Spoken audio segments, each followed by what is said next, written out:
I support the expansion of SCHIP. We're talking about children's health. There are too many poor children in this country and in our state of Florida that do not get the early intervention of health care. They don't get that preventative care, and as a result, those things that could have been prevented end up not only while they're children, but later on in adult life, and among a low-income population, that ends up costing society a lot more when it manifests itself later in life in those adult diseases.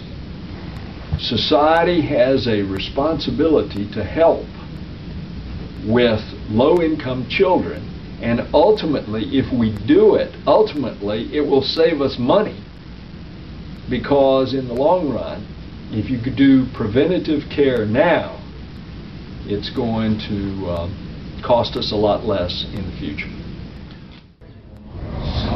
I believe that the expansion of SCHIP is wrong. It's much too costly. We need to make sure that every child in America is insured if they're in poverty and if they could otherwise not get health insurance. But I think it would be wrong to create a socialized healthcare system, a government-run healthcare system, by an expansion of SCHIP to those that are not in poverty and those who otherwise would have private insurance.